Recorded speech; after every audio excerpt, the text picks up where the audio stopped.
Olá, meninas aí em Passos, como vão vocês? Saudades, viu? Saudades do louvor agradável de vocês, saudades dos abraços, do carinho. Mas nesse momento o que nós temos a fazer é aproveitarmos dos benefícios que os meios digitais nos dão. Estou gravando esta mensagem para vocês, especialmente para vocês, que a Ana me pediu, até que possamos novamente estarmos juntas pessoalmente. Ok? Há cerca de 5 anos eu estava fazendo meu almoço em casa e cortei o meu dedo indicador direito com uma faca. Eu cortei na época o tendão e o nervo, né? Graças a Deus, com os cuidados de Deus, eu corri para o pronto-socorro na hora, fui bem atendida. O plantonista já marcou na segunda-feira uma cirurgia com um especialista de mão para mim e correu tudo bem. Mas após a cirurgia e já em casa, os 3 meses que se seguiram foram meses muito difíceis para mim, porque a cirurgia foi muito delicada, ela restaurou um tendão e nesse período ela enfaixou toda a minha mão e eu não podia me mexer, eu não podia subir escadas, eu não podia fazer minhas atividades, nem com a outra mão, porque o processo de eventualmente mexer com as mãos poderia romper o tendão. E quando ela tirou a proteção que estava aqui, retirou os pontos da cirurgia, ainda assim eu passei por um período que eu não podia também ainda me mexer, porque eu devia tomar muito cuidado para não romper a estrutura e eu precisei aprender de novo a mexer com as mãos, porque eu fiquei com ela paralisada. Então até o ato de apertar um botão do controle remoto era muito difícil para mim, porque minha mão estava sem força e havia desaprendido os movimentos. Neste período, 2 coisas foram muito difíceis para mim. A primeira delas foi a falta de liberdade. Eu sempre pude, entrar no carro, ir para onde eu queria, quando eu queria, fazer o que eu queria. Mas por este período de 3 meses, eu estava presa em casa. E não só em casa, mas tolhida das minhas atividades. Eu tinha que ficar parada. E essa sensação de não ter a liberdade de escolher para onde eu queria ir ou o que eu queria fazer me causava um mal-estar muito grande. A outra coisa que neste período também me fez muito mal foi a questão da dependência que eu tive que aprender. Eu também sempre fui uma pessoa de fazer as minhas coisas do jeito que eu queria, mas eu não podia. Eu tinha que inclusive esperar o meu marido chegar em casa para me dar banho, para fazer a janta, para colocar o meu prato, para cuidar de todos esses detalhes. A minha casa foi organizada como eles queriam. As pessoas que me ajudavam faziam as coisas do jeito delas. E foi um aprendizado para mim. Eu não dou conta de tudo. E era um momento em especial que menos conta ainda das coisas eu estava dando. Então eu tive que aprender a depender das pessoas que estavam me ajudando, que estavam em volta de mim. Meu marido me colocava no carro, ia até primeiro que ele foi num período que eu não podia nem sair de casa, ele que fazia as compras. Depois ele começou a me colocar no carro, me levava até o supermercado, eu dizia o que eu queria e ele punha no carrinho. Então, emocionalmente muito difícil para mim. A ausência de liberdade é a ausência da possibilidade de escolher o que se quer fazer e aonde se quer estar. E depender dos outros para fazerem as coisas para você. Elas vão fazer do jeito delas. E é preciso se acostumar a isso, né? Treinar para estar assim. E agora, esses dias em casa, eu voltei a ter esta sensação. Porque eu confesso que o meu trabalho ministerial, boa parte dele, é por meios digitais. Porque eu não posso estar em todas as igrejas ao mesmo tempo. O meu trabalho, ele é em casa, né? Eu já trabalhava por home office há um tempo. Então, eu confesso que algumas dessas coisas não mudaram. Mas, de novo, a ausência de poder escolher o que eu quero e quando eu quero, aonde eu quero estar, em que momento, é que é a situação mais difícil. É certo que todos nós gostamos de estar em casa, mas a questão aí não é difícil por estarmos em casa, mas é porque nós não estamos escolhendo estar em casa. Alguém está escolhendo por nós. Eu não posso escolher que em determinado momento da tarde ou da manhã eu que vou até a minha padaria predileta para tomar o meu café, porque eu não posso sair, eu não tenho esta liberdade de escolha. E isso é uma coisa que pode nos fazer mal.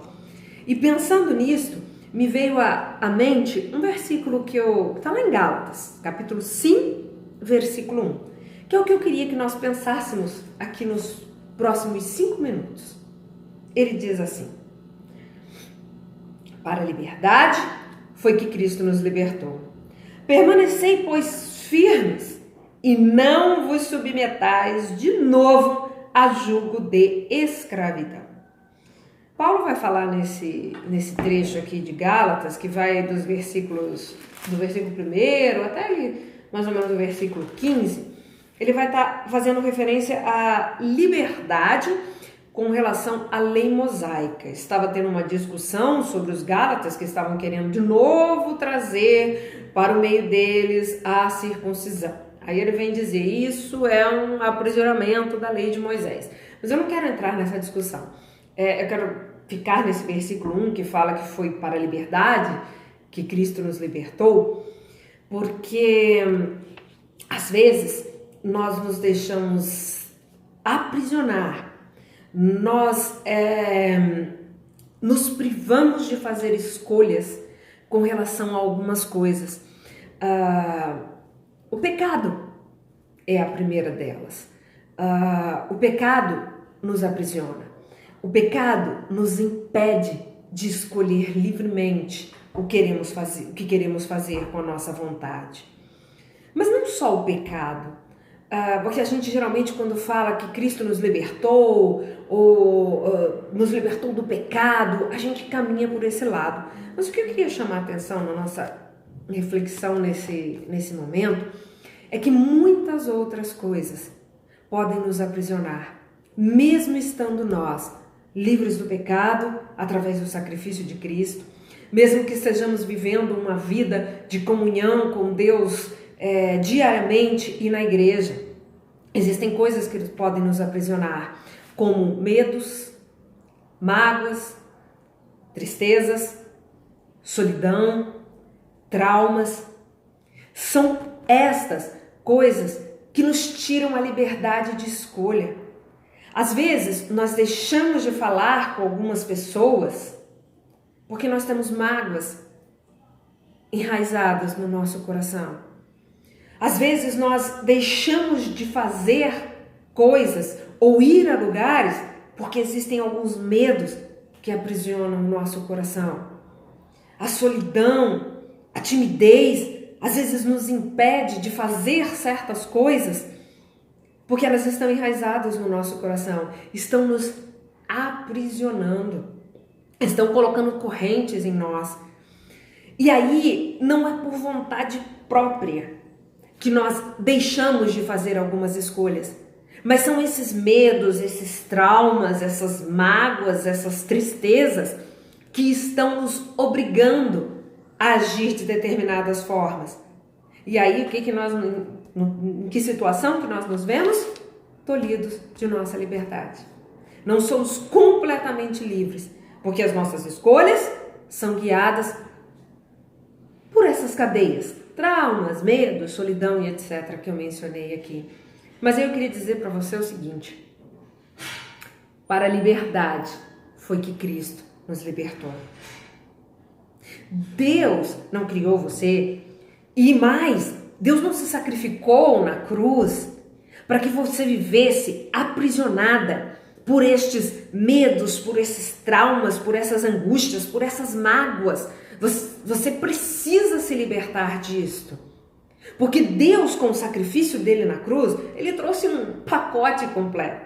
Ele pode te oferecer tudo isto. Para a liberdade que Cristo nos libertou. Ele tem isto para oferecer para você. Uma vida, um coração livre de todos estes pesos. Mas sabe o que acontece? Às vezes a gente até se acostuma a viver com isso. Às vezes a gente pega aquela palavra torta que falaram pra gente e a gente resolve aninhar lá no coração da gente e tratar como se fosse um bichinho. E a gente fica ali, não vou falar com fulana, não vou conversar, não vou ligar, não. Porque a gente coloca aquela palavrinha e trata como um bichinho de estimação. Vai ficar aqui no meu coração. Às vezes a gente nem lembra a circunstância, porque aquela palavra mal dita foi dita naquele momento. Mas a gente continua com ela ali no coração, aninhando isso, porque a gente se acostuma a viver com esse mal-estar. A gente se acostuma a viver com a situação ruim. Não faça isso. Se livre disso. Eu sei que quando vem o medo, que quando vem a mágoa, que quando vem a tristeza, que quando vem essas coisas todas no coração da gente, elas aprisionam a nossa vontade de uma forma que a gente às vezes não quer ser guiado por isso, mas somos guiados, somos impulsionados nessa direção. Mas aí o que entra, o que esse versículo lindo e maravilhoso fala? Para a liberdade foi que Cristo nos libertou.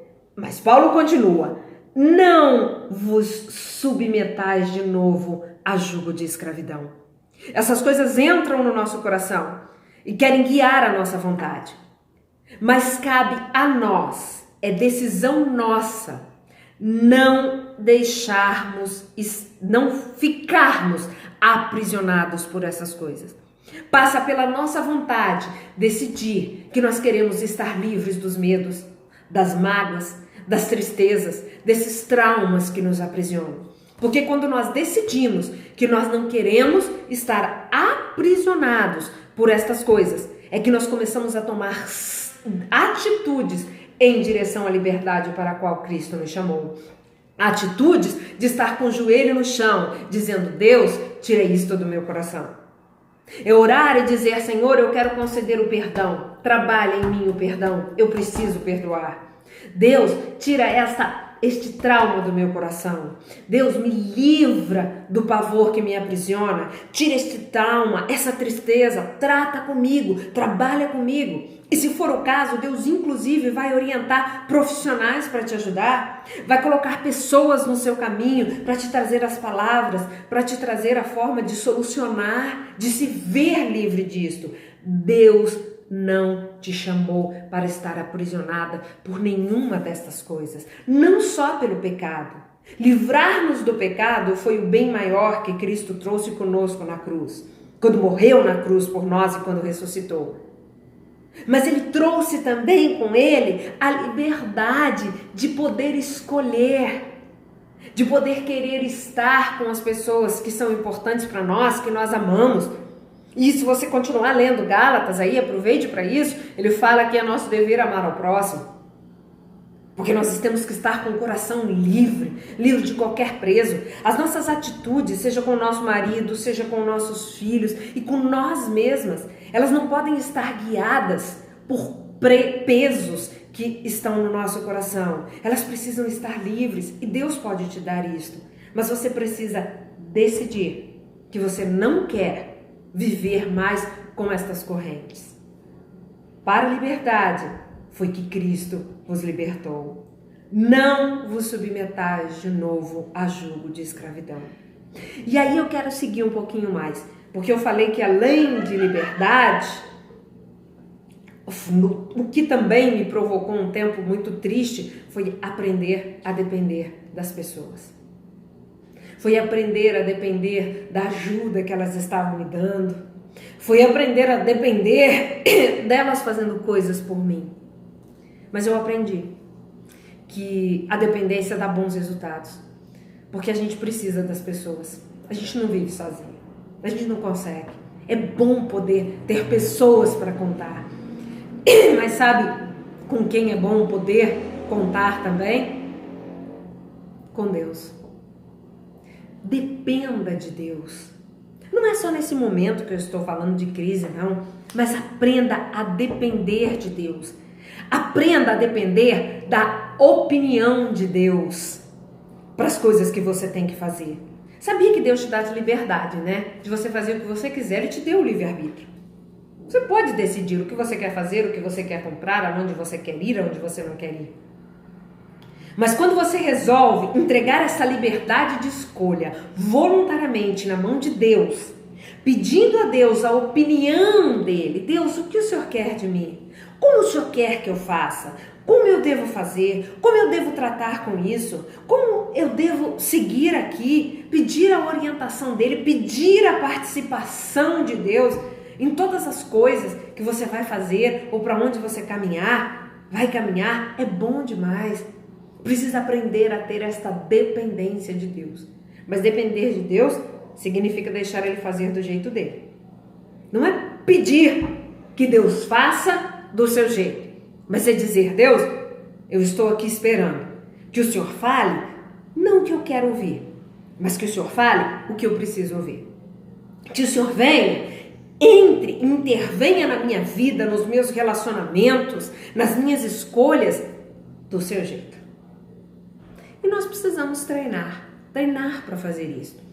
Aproveita este momento que você, se é possível, porque nem todos estão podendo estar em casa, porque tem algumas atividades que por amor ao próximo, como são coisas essenciais, algumas pessoas devem estar fora. Mas dentro da medida do possível, aproveite para aumentar o seu tempo de comunhão com Deus. Você já devia estar tendo tempo de comunhão diário com Deus. Mas aumente esse tempo de joelho no chão. Pergunte para Deus se tem alguma pessoa com quem você tem que consertar alguma coisa e conserte. Veja se tem alguém que faz tempo que você não fala. Faça uma chamada. Converse com ela. Use esse tempo em prol de trabalhar na sua liberdade. Ore a Deus, põe o joelho no chão.